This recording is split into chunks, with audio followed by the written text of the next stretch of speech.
नागपूर महानगरपालिकेतर्फे 518 सदनिका 1 BHK आणि 2 BHK EWS आर्थिक दुर्बल घटक प्रधानमंत्री आवास योजनेअंतर्गत घरकुल योजना मौजा नारी इथे निर्माण होत आहे। या योजनेमध्ये सहभागी होण्याकरिता नागरिकांनी आपली नोंदणी 24 फरवरी 2026 ते 31 मार्च 2026 पर्यंत करण्याचे आवाहन महानगरपालिकेतर्फे करण्यात आले आहे। पत्रकार परिषदेमध्ये महापौर नीता ठाकरे व मनपा आयुक्त अभिजित चौधरी यांनी माहिती दिली। उजव्या बाजूला स्कॅनर आहे, तिथे आपण लोकेशन ट्रॅक करू शकता आणि तिथे पोहोचू शकता। बघा ग्राफिन वर्ल्ड न्यूजवर पत्रकार परिषद।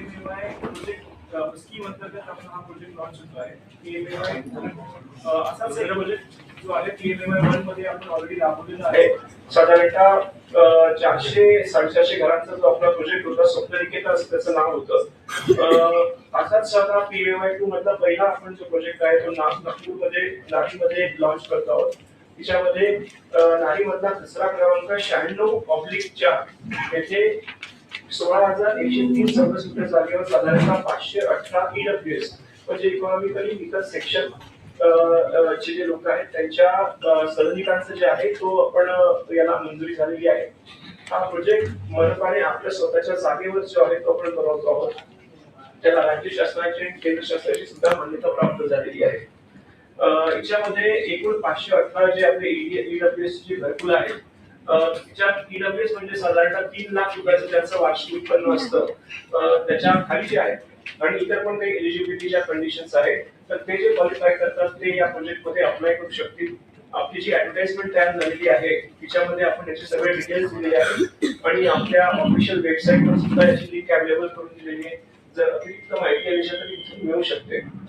यात जे आरक्षणाचे प्रकार आहेत म्हणजे 518 घरकुलांमध्ये एक 1 BHK चे काही घरकुल असणार आहेत आणि 210 एकूण 1 BHK आणि आम्ही यावेळेस 2 BHK चे पण काही घरकुल ठेवलेले आहेत जे 450 स्क्वेअर मीटर जो कार्पेट एरियाचा आपल्याला बंधन होतं त्याच्या खालचेच आहेत ते।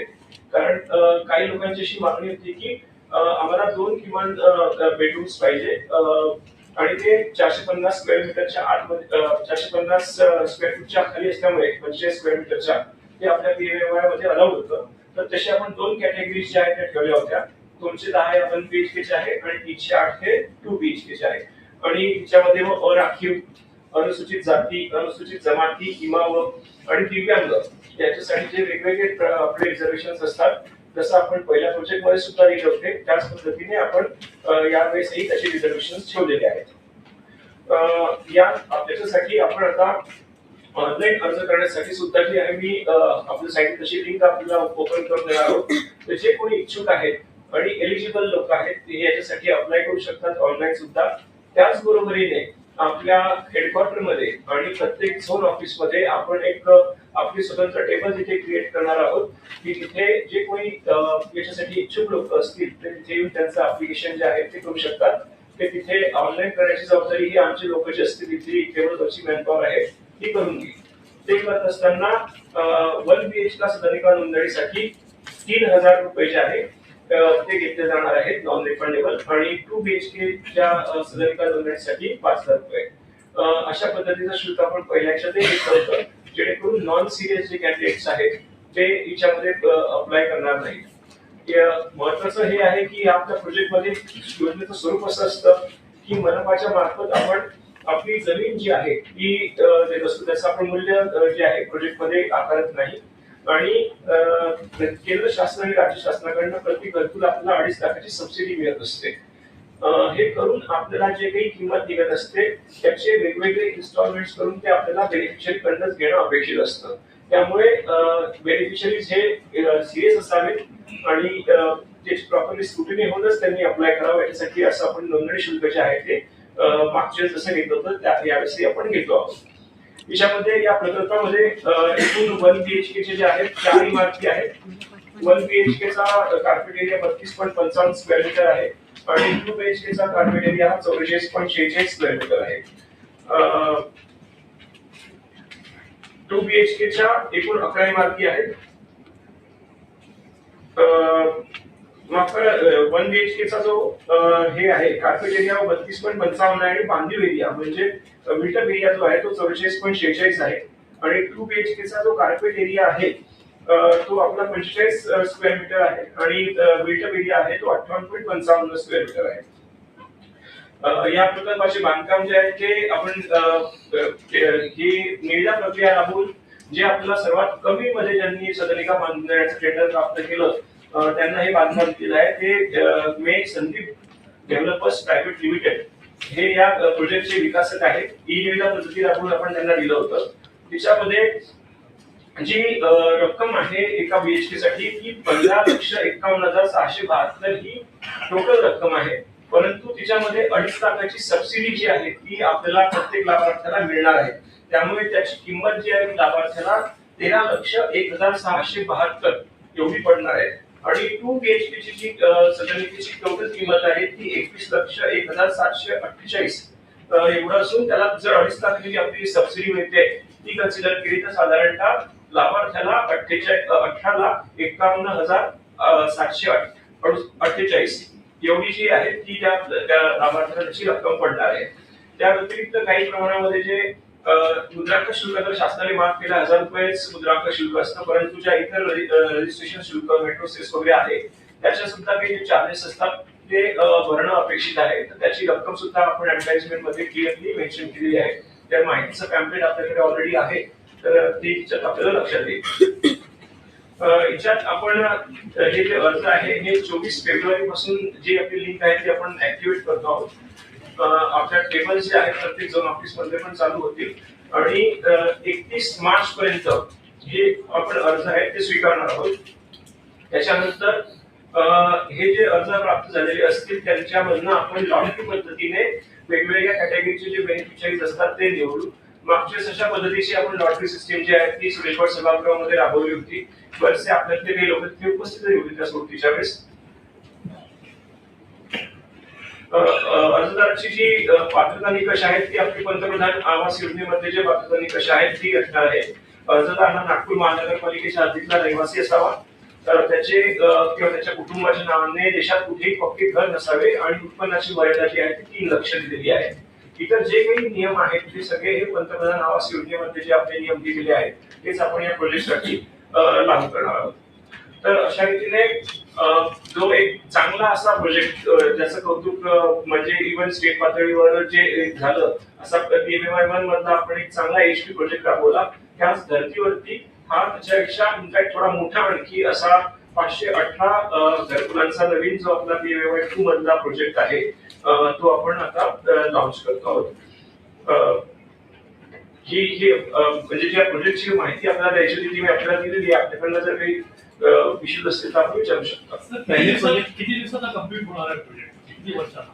3 वर्ष. आणि यांना काही सोलर सबसिडी वगैरे देतात? सोलर पॉवर किंवा असं नाही, जी सूर्यघर योजना जी आहे त्याची जे काही लिव्हरेज करायचं असेल तर ते इंडिव्हिज्युअली करू शकतात. परंतु आम्ही या प्रोजेक्ट मध्ये सगळ्या हे ठेवले म्हणजे ओपन स्पेस डेव्हलपमेंट असेल, ॲम्निटीज ज्या असतील त्या डेव्हलप करून देणे, जे विदाउट फर्निचरचं जे काही हे असतं प्रॉपर घरकुल आहे ते सगळं आम्ही त्याच्यामध्ये टेक्निकल स्पेसिफिकेशंस मध्ये मेन्शन करून दिलं आहे. तशा पद्धतीने हे डेव्हलप केलं जाणार आहे. परिसराची जी विकास असतो तो सुद्धा केला जाणार आहे. सर, पहले प्रोजेक्ट में से हमारा कितना अब तक हो चुका है और कितना परसेंट उसका सक्सेस रेट? नहीं, वो तो प्रोजेक्ट कंप्लीट हो चुका है अपना. और इसमें एक प्रोविजन ऐसे होने वाली है कि हम भी बेनिफिशियरीज भी चूज करेंगे, यानी जितने फ्लैट से उतने बेनिफिशियरीज चूज किए जाएंगे. उसके साथ साथ हम प्रतीक्षा यादी भी बनाएंगे. फायनान्स वगैरे राहणार आहे का लाईट? याला आम्ही वेगवेगळ्या आणि आम्ही आमच्या सरांनाही त्यांना हे करतो, बँक्सना मोटिवेट करतो की तुम्ही यांना फायनान्स द्यायचं. नाही, आम्ही बेसिकली काय करतो याच्यामध्ये की आता सध्या आम्ही बेनिफिशियरी करत असताना सुरुवातीला जी लिस्ट तयार होते त्याच्यानंतर लॉटरी राबवतो. लॉटरी राबवल्यानंतर सिलेक्टेड बेनिफिशियरीज आणि जे प्रतीक्षा यादीमध्ये लोक आहेत त्यांना आम्ही डॉक्युमेंट स्क्रुटिनीसाठी बोलवतो.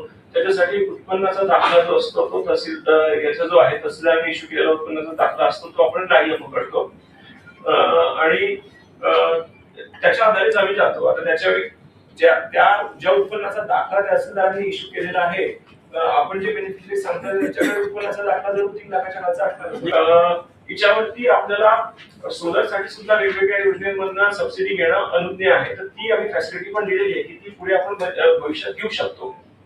सर, मेंटेनेंस का कैसा रहता है जैसे और trunk infrastructure will be provided bye corporation. म्हणजे इथे जिथपर्यंत जो येणारा रस्ता आहे, इथे जी इथपर्यंत येणारी सिवरेज लाईन आहे, एसटीपी तर आपण याच्यामध्ये पकडलेला आहे प्रोजेक्टमध्ये, परंतु सिवरेज लाईन जुने असेल किंवा तिथपर्यंत रस्त्यावरची दिवाबत्ती वगैरे करणं असेल, हे जे काही ट्रंक सपोर्टिव्ह इन्फ्रास्ट्रक्चर आहे ते मनपाची जबाबदारी आहे, ती मनपा प्रोवाइड करेल. सर आम्ही कि मेंटेनेंस का भी कुछ अमाउंट किया जाता है स्टार्टिंग में, वो और मेंबर में से ही ये करके चूज करके एक बॉडी बनाई जाती है जिनको ये प्रोजेक्ट हैंड ओवर किया जाता है.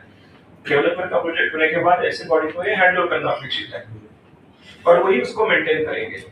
और ये करते वक्त हमने जो हमारा पूरा सेटअप रखा है ग्राउंड प्लस 7 रखा हुआ है, ताकि बहुत ज्यादा मेंटेनेंस के खर्चे ना आए.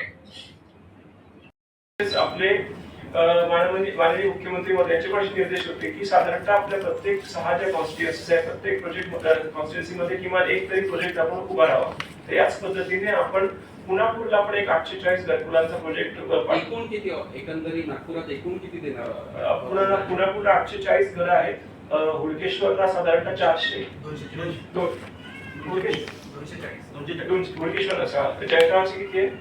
500 पुण्यापूर 840, हुडकेश्वर 240, जयगाव 571 आणि केटी नगर मध्ये पण एक 450 घरकुलांचा ईडब्ल्यूएस प्रोजेक्ट. हा, ईडब्ल्यूएस. ये याच्यात आम्ही एक विनंती पण केलेली आहे शासनाला की ईडब्ल्यूएस ची उत्पन्न मर्यादा 3 लाखापर्यंत ठेवलेली आहे. तर जसं पुणे आणि एमएमआर साइडला याची उत्पन्न मर्यादा जी आहे ती 6 लाखापर्यंत वाढवलेली आहे. त्याच पद्धतीने ते टॅक्सेशन नागपूरसाठी सुद्धा द्यावं, नागपूर सिटीसाठी, असं आम्ही एक विनंती पत्र दिलेलं आहे. जर ते झालं तर अतिरिक्त सुद्धा आपल्याला ओपन होईल. सर ये चारों प्रपोज्ड है ना पुनापुर? ये सब प्रपोज है, उसमें से पुनापुर और हुडकेश्वर स्टेट गवर्नमेंट ने अप्रूवल के ऊपर भेज दिए हैं. सेंट्रल गवर्नमेंट का अप्रूवल अभी मध्य तक अपेक्षित है और जयता और केटी नगर का प्रपोजल हमारी तरफ से अभी जयता का सबमिट हो गया है, केटी नगर का होगा 15 दिन में. विक्री करू शकत नाही ते फ्लॅट, त्यांना काही ठराविक पर्सेंटचं आपण बंधन टाकलेलं असतं आणि त्याच्यानंतर मग त्यांना हे जे आहे म्हणजे तोपर्यंत ते विक्री करू शकत नाही. नॉन रिफंडेबल आहे ते. अच्छा, पण हो. म्हणजे थोडे जास्त amount आहे ना नाही, त्याच्यामुळे काय होतं माहिती का, आम्हाला जवळजवळ खूप बेनिफिशियरीज जे आहेत ना ते असे बदलायला लागले की त्यांनी सुरुवातीला अप्लाय केलं, परंतु आमचं नंतर लोनचं प्रकरण झालं नाही किंवा त्यांची आम्हाला दुसरीकडे बेटर ऑपॉर्च्युनिटी मिळून गेली म्हणून हे आम्ही सोडतो. त्याच्यामध्ये खूप बेनिफिशियरीज आम्हाला वारंवार बदलावे लागले किंवा बरेच जण असे असतात की ते फक्त लॉटरीमध्ये येतात आणि मला जमत नाहीये म्हणून मी नंतर काहीच करत नाही. तर सगळी यंत्रणा जी आहे त्याच्यामध्ये एकतर पुढे डिले होऊन जातो प्रोजेक्ट, मग त्याच्याऐवजी दुसरा बेनिफिशियरी निवडणं, कारण एखाद्याला कॅन्सल करायचं म्हटलं तरी आम्हाला किमान त्यांना 3दा अप्रोच करावं लागतं. लीगली तो जाऊन तिथे फॉर्म ऑनलाईन करू शकतो. म्हणजे ज्यांना ऑनलाईन करणं शक्य होत नाही अशा लोकांसाठी आपण प्रत्येक झोनच्या ठिकाणी आणि हेडक्वार्टरला सुद्धा एक टेबल अलॉट केलेला आहे की तिथे येऊन ते त्यांनी माहिती द्यावी त्यांची की आपल्याकडनं आपण भरून घेऊ. कारण जैसे जैसे देखिए अभी हमारा होने के बाद जैसे पुनापुर का अभी सेंट्रल गवर्नमेंट से प्रपोजल आने के बाद इमीडिएटली हम टेंडर प्रोसेस करेंगे. उसमें जो भी हमको L1 टेंडर आता है कम से कम रेट में जो हमें बना के देगा वैसे उसका निश्चित किया जाएगा और इमीडिएटली उसकी भी ऐसी एक प्रेस लेके हम उसको भी लॉन्च करेंगे. यानी सब जगह एक साथ अगर प्रोसेस पूरा होने के बाद चालू. हाँ yes. जर फॉर्म झाले तर तिथे काही छोटे छोटे शॉप्स असले पाहिजे, तर ती प्रोव्हिजन आपल्या PMAच्या प्रोव्हिजनच्याच होती. त्याच्यानुसारच आपण काही प्रमाणामध्ये गाळे याच्यामध्ये ठेवलेले आहेत आणि त्याचं डेव्हलपरकडेच आम्ही दिलेलं आहे. त्याचं क्रॉस सबसिडायझेशन आम्ही या ठिकाणी केलं. त्याच्या बदल्यात आम्ही किंमत कमी करून घेतलेली आहे. पण बेसिकली काय झालं असेल, काही जे हाऊसिंग प्रोजेक्ट अगोदर झाले त्याच्यामध्ये ट्रंक इन्फ्रास्ट्रक्चर डेव्हलपमेंट आहे, म्हणजे काही घर रस्ते पोहोचणे किंवा इतर गोष्टी झाल्या नाही, किंवा हे बघा अतिक्रमणाचा जर मुद्दा म्हटला तर तो जनरल सिटीसाठी जसा आहे तसाच या सुद्धा याला आहे. तिथे पण आम्हाला दक्षता घ्यावीच लागणार आहे की अतिक्रमण होऊ नये म्हणून. संदर्भाने आपण प्रेस घेतोय. आयुक्त साहेबांनी आपल्याला सर्व माहिती म्हणजे इत्याभूत सगळी माहिती दिलेली आहे आणि म्हणजे त्यातलं आता सांगायचं तसं काहीच राहिलं नाही. सगळे मुद्दे आपण नोंदून घेतले. किती फ्लॅट्स आपण करणार आहे, कोणत्या ठिकाणी करणार आहे, कुठल्या पद्धतीने करणार आहे, ह्या सगळ्या गोष्टींची चर्चा झाली आहे. आणि त्याच्यामुळे मला तर खरं म्हणजे पहिल्यांदा एवढंच म्हणायचं आहे की नागपूर महानगरपालिका या नात्याने विचार करत असताना आपण शहरातल्या त्याही घटकांचा विचार ज्यांच्याकडे स्वतःचं घर नाही, जे स्वतःचं घर घेऊ शकत नाही, त्याही लोकांनी आपलं स्वतःचं घर घेण्याचं त्यांचं स्वप्न पूर्ण करण्यासाठी महानगरपालिका विचार करते. शासनाच्या निर्देशानुसार म्हणजे राज्य सरकार आणि केंद्र सरकार या दोन्हीच्या साह्याने आणि त्याच्या निर्देशांनी ह्या सगळ्या गोष्टी पूर्ण होतात आहे. मी दोन्ही सरकारला देखील आभार मानते यासाठी. आणि खरं म्हणजे कुठलाच मुद्दा उरला नाही हे जरी खरं असलं तरी सुद्धा काही गोष्टी निश्चित आहेत. आताच मगाशी दादांनी म्हटलं आणि याच्यामध्ये जेव्हा हे सँक्शन झालं हे आता कारण मंजूर झालेले विषय आहे, पण याच्यामध्ये जसं बालबगीच्यांचा विषय आहे, मुलांच्या इम्युनिटीजचा विषय आहे, लहान मुलांच्या लिफ्टचे विषय आहे, दिव्यांगांसाठी प्रायोरिटीमध्ये ग्राउंड फ्लोअर देण्याचा विषय, हे सगळे आहे.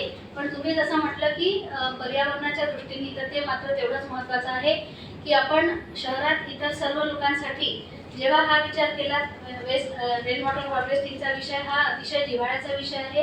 तर समजा यामध्ये आहे का हा विषय? मला माझ्या माहितीमध्ये ते होतं की आहे, परंतु समजा त्यामध्ये अधिक ताकदीने म्हणजे कुठल्याही प्रकारे याच्यात कुठली गफलत होणार नाही, समजा याचं म्हणजे तपासणी पूर्ण केल्याशिवाय आणि बिल्डरकडून कुठल्याही प्रकारे लोकांना देण्याच्या पूर्वी या सगळ्या गोष्टी पूर्ण करून घेतल्या जातील अतिशय ताकदीने, हे महत्त्वाचं आहे. आता आपण जसं म्हटलं की याच्यामध्ये सूर्यघर योजनेच्या माध्यमातून किंवा म्हणजे जे लोक घेतील त्यांनी या ठिकाणी सोलर सिस्टम स्वतःच घेण्यासाठीची व्यवस्था या ठिकाणी करण्यात येऊ शकते. पण माझी विनंती आहे खरं म्हणजे की या प्रोजेक्टमध्ये अंतर्भूत जर आपल्याला स्वतःचं आम्ही मुद्दाम का नाही अंतर्भूत केलं याच्यामध्ये की त्याची कॉस्ट लोडिंग जी आहे ती फ्लॅटवर व्हायला नको, कारण की अननेसेसरी नाही तर डेव्हलपर त्याची कॉस्ट सुद्धा पुन्हा आणखी ॲडिशनल लोड करणार आणि प्रॉब्लेम येईल. त्याच्याऐवजी इंडिव्हिज्युअल ज्या काही बेनिफिशरीच्या स्कीम्स आहेत, सबसिडीज आहेत, ते लाभ घेऊ शकतात. आणि आता तर असं आलेलं आहे की इतरही काही लाभांच्या बाबतीमध्ये जर ते उपलब्ध करून दिलं तर ते आहे. म्हणजे सोलर सिस्टमच्या बाबतीतही आपला पर्यावरणाशी निगडीत असल्यामुळे तोही मुद्दा तितकाच महत्त्वाचा आहे असं मला वाटते की कुठल्या प्रकारे होऊ शकत असेल तर त्या ठिकाणी ज्या लोकांनी स्वतःचं त्यांचं घेतलं आहे त्यांना एक समजा सोलर सिस्टम त्यांनी स्वतःचं घेतलं तर त्यांना त्यामध्ये सूट देता येऊ शकते का? त्यांच्या टॅक्सेसमध्ये सूट जी आपण महानगरपालिकेच्या याच्यामध्ये ऑलरेडी देतो आहे, या सगळ्या सूट देण्याचा देखील विषय तेवढाच महत्त्वाचा आहे, तोही आपल्या सिस्टममध्ये अंतर्भूत करून घ्यावा हे महत्त्वाचं आहे असं वाटते.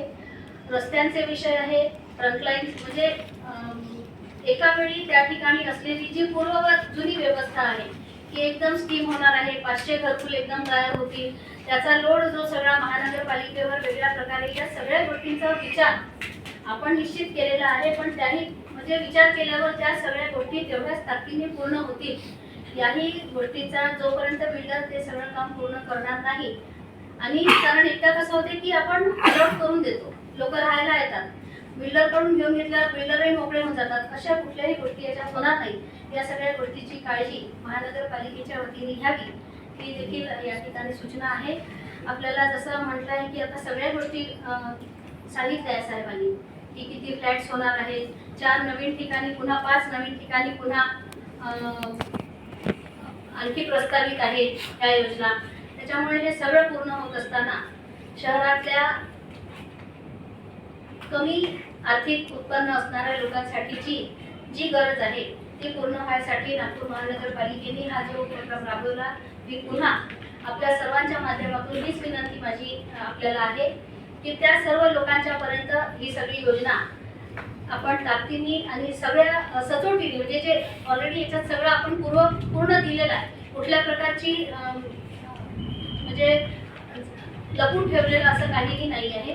ते सगळ्याच्या सगळं नागरिकांपर्यंत आपण पोहोचवावं जेणेकरून जे गरजू नागरिक असतील, ज्यांना जसं मगाशी म्हटलं की 3,000 आणि 5,000 रुपये आपण त्याच्याकडनं नॉन रिफंडेबल घेतोय, तर त्याच्या मागे देखील कारण ते आहे की जे त्यात भाग घेऊ शकत असतील, ज्यांना हे माहिती आहे, जे सिरियस असतील, ते सगळे लोक आपल्यापर्यंत या योजनेचा लाभ घेण्यासाठी याच्यात भाग घेऊ शकतील. त्यासाठी आपल्याकडून महानगरपालिकेच्या वतीनेही मी आपल्याला ही विनंती करते की त्या सर्व लोकांच्या पर्यंत हे प्रेस नोटच्या माध्यमातून पोहोचवावं जेणेकरून या शहरातील अल्प आर्थिक उत्पन्न असणारा जो नागरिक आहे तो देखील त्याला त्याचं घराचं स्वप्न पूर्ण होईल या अर्थाने आपल्या सर्वांना विनंती.